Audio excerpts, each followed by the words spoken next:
Thank you so much for joining us today. I am Nika Hogan, and I'm working with 3CSN and my colleague Lauren Service, who is the author of our Equity 101 online course, and my colleague Keelan Koning from 3CSN as well. They're assisting with making the webinar run well. So we are taking advantage of the opportunity to get together about once a week and highlight, we're calling them Praxis sessions, work that's actually happening in the field. Before the session, we invited you to contribute to our community norms list.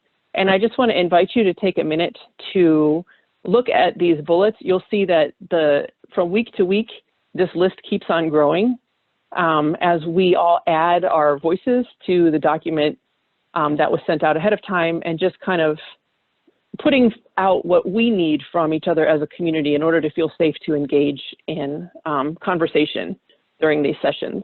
So I'll just give you a minute to review.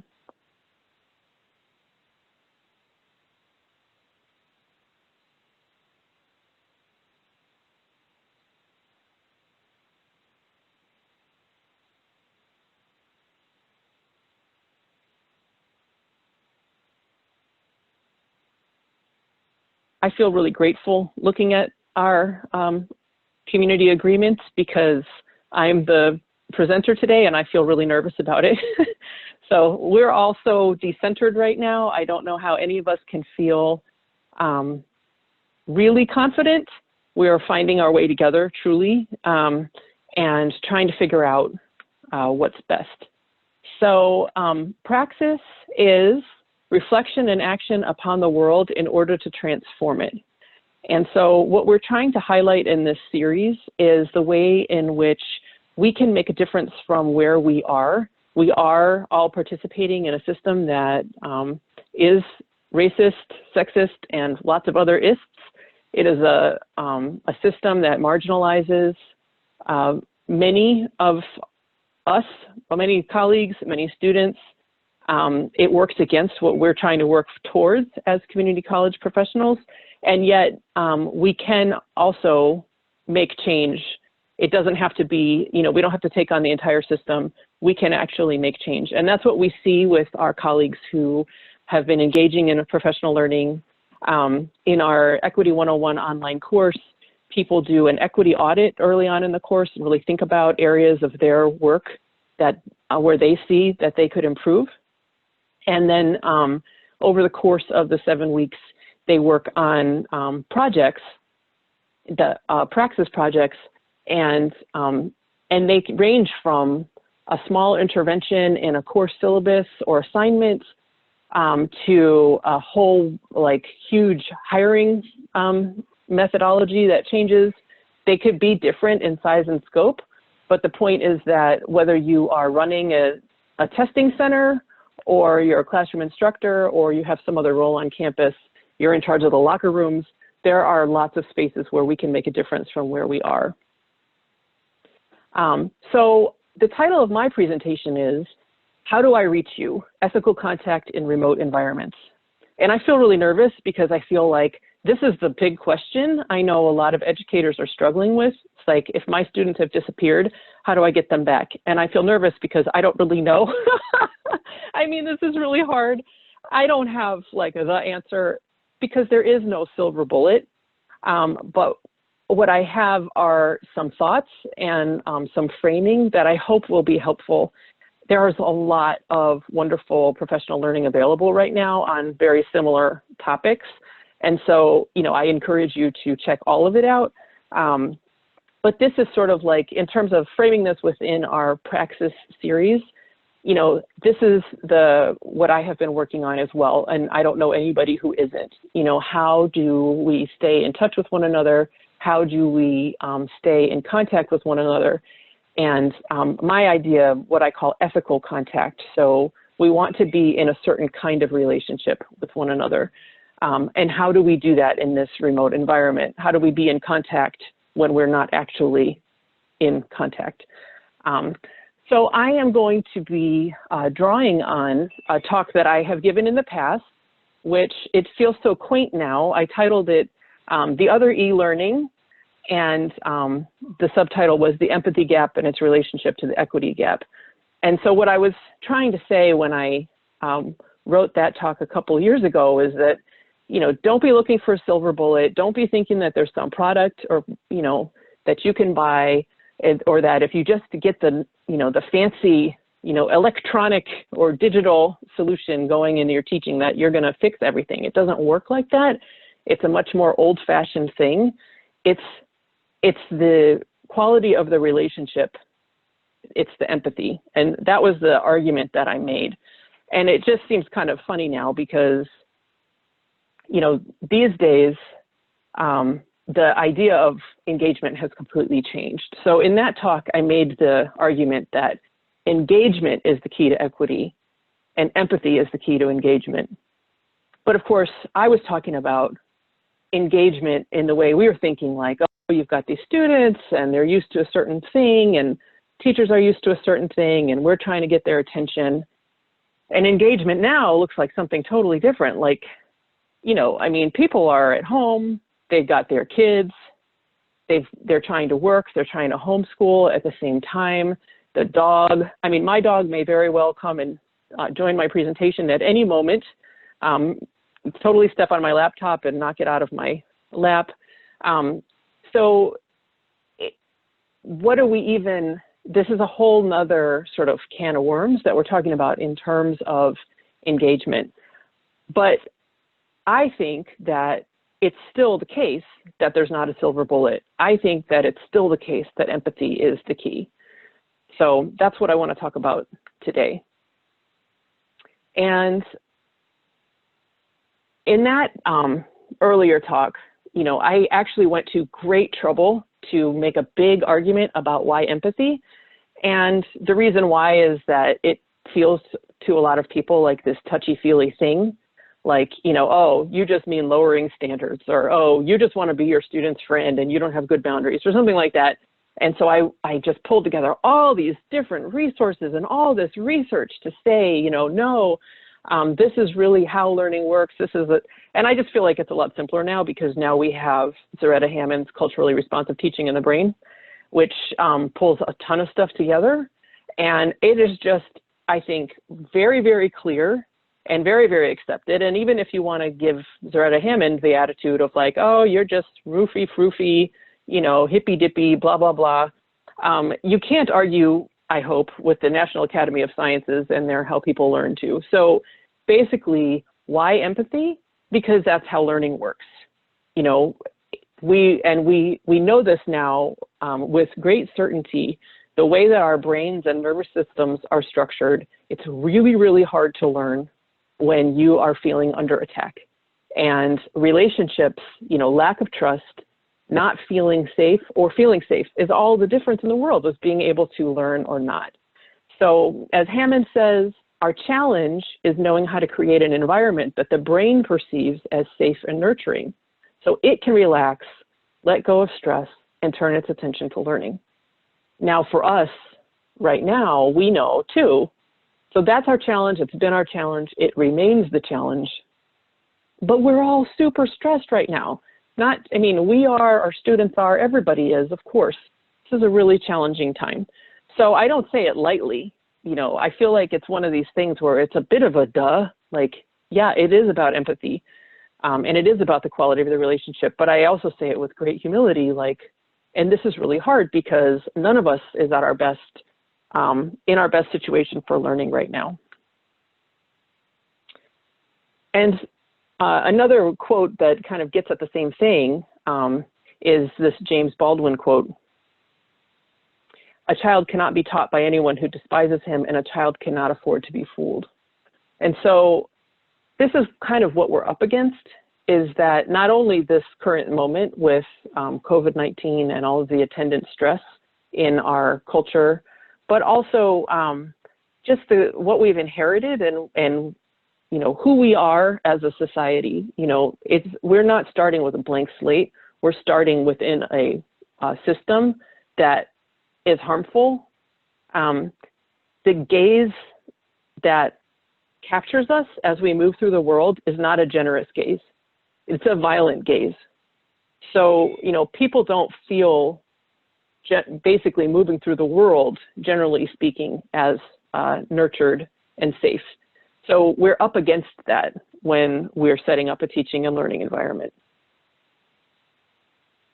So some of the barriers to empathy, one of the major ones is our own expertise, actually.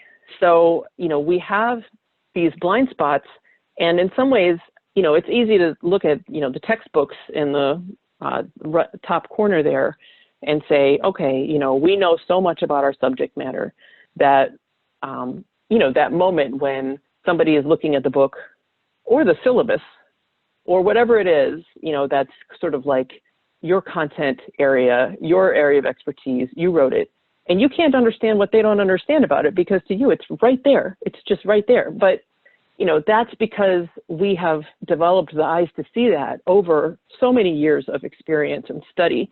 And so that's one of our, it's of course what we have to offer as educators is our expertise.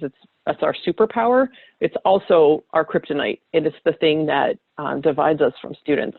And there are so many ways in which, you know, in a normal campus situation, we can have a blind spot about something like forgetting how hard it is to find the right building, you know, forgetting how hard it is to fill out that financial aid form, forgetting how many parking tickets we got and how it made us late to class. Lots of kinds of expert blind spot that we can have. Today, it's easy for us to have blind spot about navigating Canvas, navigating Zoom, the things that the first time you do it, it's very clear to you how this is really hard. But then we gain confidence, we gain fluency with experience. We learn that just go ahead and click that, you know, yes, it might hang up on you and that's embarrassing, but it's not gonna like blow up the world, you know. But there are times when we're afraid to click that. We're afraid to click anything or touch anything, and we just stand there like this, like, ah, you know, it's not working.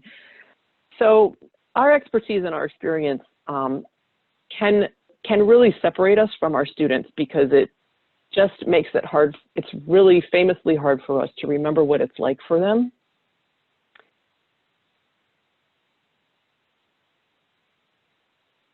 Which then feeds into that kind of shame and alienation that a lot of students are bringing with them anyway from prior experiences that they've had in school. They may have had teachers who said to them, like, come on, you know, this is high school. You should have learned that in 3rd grade.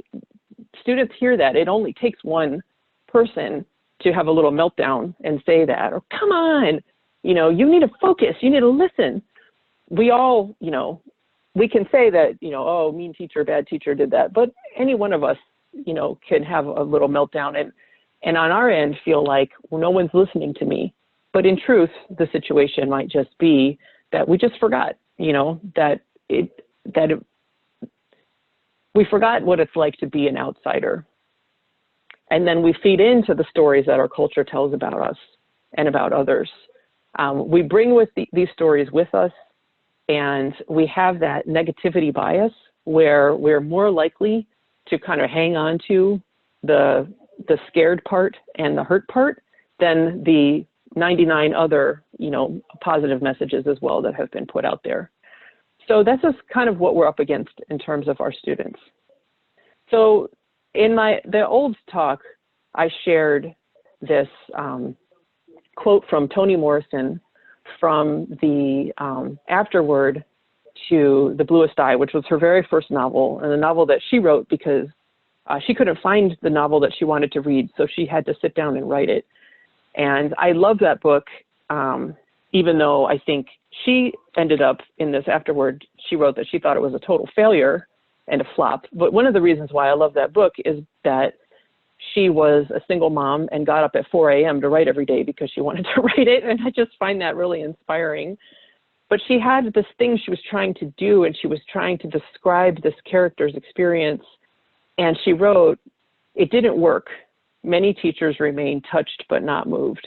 And to me, that's been this haunting, I know exactly what she means by that, you know, and that to me is this kind of what we're dealing with when we're working on equity.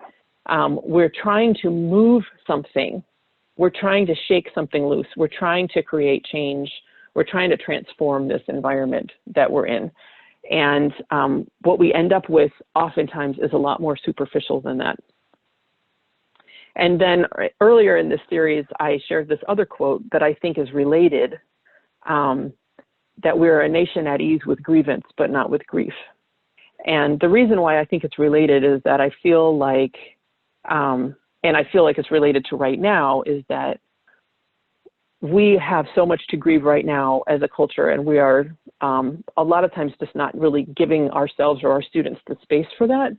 And that's part of that. That's part of that kind of deeper relationship of actually being moved and actually being in this contact that I'm trying to describe as ethical contact, where it isn't a kind of a superficial gloss on trying to be equitable or equity-minded, but it's actually trying to embody in a different way and manifest our intention as equitable practitioners. So what do I really mean by that? What I'm trying to suggest is that there's a way in which we can be in contact where there's a reciprocal apprenticeship into discourses and into expertise. So, for example, it might be that I set up opportunities to apprentice students into the discourse of the text that I want to teach.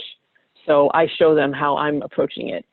But it also would have to be that they get to show me how they approach it, and that has value too, and that I have things to learn from that too. So that's what I mean by a reciprocal apprenticeship. And to me, that's what Jeff Duncan Andrade is talking about when he talks about being culturally responsive or community responsive. There really isn't any way for that to be manifest if everybody isn't able to share what it is that they're bringing to the table, and what that sort of, we all have expert blind spots, not just the instructor, but all of us. You know, we all have, the discourse mismatch goes both ways. And so we can apprentice students into our world of school, but they can apprentice us into their world and experience as well. And we better listen, because we need them very badly to come and remake this world. I mean, just look at it. So that's going to take a lot of courage for us to open up that space, and for students to open themselves up as well. Takes a brave space, not just a safe space. And, you know, it requires that everybody is able to sort of bring the truth of their own story forward as defined by themselves, and kind of an ability to break out of those cultural narratives that are just kind of cycling and cycling, and that people are engaged in and caught by when they are experiencing things like stereotype threat. So hopefully everything that I've said so far makes some kind of sense. I wanted to just give a couple thoughts about what does this look like in a remote learning environment, and then turn it over to you all to discuss and see what you think. Because the most important thing is you already know how to do this, and that's kind of my message. On the whole, there is no app for this. There is no program for this. There is no text for this. There's no assessment for this. It's not there. It's person to person, and that's the way that it is, and you know this already. So trust yourself. Trust your instincts, because you already know. At the same time, check yourself, because we're full of bias and we have many blind spots. So we have to find that balance in between. That's the truth. Isn't that terrible? This is a horrible talk. This is not like no solution at all. Trust yourself. Don't trust yourself. No, but you know what I mean. You know, what it means is that you're engaging in cycles of inquiry and metacognitive reflection, because you can trust your instincts, but you also know that you have to check yourself. So you got to let people talk.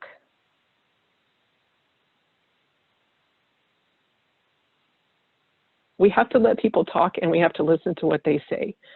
And somehow this is really hard, because when we move into remote and online teaching modalities, somehow or another, we make the video, we make the discussion board, we make the webinar like it's happening right now where I'm talking. And that just feels like more kind of what we're able to do with these modalities, but we have to find the way for other people's voices to come in and to be meaningful. That has to be the priority. We can co-create explicit and transparent rules of engagement, such as creating a list of community norms. That can be done on a Google Doc like we did before this session. That can be done in a discussion board. That can be done in Zoom conversation. When you are reflecting on your practice and being metacognitive about your practice, you can ask for help from the genius outsider. Any one of your colleagues, pick any one of them. They're pretty much all brilliant. Anybody from outside of your direct world can look at your assignment, can look at your text, can look at your message, your email, and can help you see past your blind spots. And they're a genius. Listen to what they say. Provide models and opportunities for guided practice. So if you're going to do a video and show something, let it be something that sets up an opportunity for students to then do that thing themselves as well. Maybe they post their video too, so that you can listen to what they're saying and that you can get a sense of what they're working on. Because as Zaretta Hammond says, the ultimate goal as a warm demander, and that's what I think when she says warm demander, which is something that she got from Geneva Gay, and all of these ideas have been out there forever because they are what it is. They are at the heart of teaching and learning, and they aren't new, but they're just difficult and because they're not a silver bullet. The ultimate goal as a warm demander is to help students take over the reins of the learning. This is the social justice aspect of culturally responsive teaching. So ultimately, I think the challenge is, in a remote environment, as you're designing learning opportunities, what can you give over to students? Where are those opportunities to help students get onboarded into whatever the modalities are, the Canvas and the Zoom and the whatever it is, so that they are not feeling that outsider pain, and then slowly giving over to them more and more control so that they can take charge. And so that you're hearing from them and that you're designing with them in mind.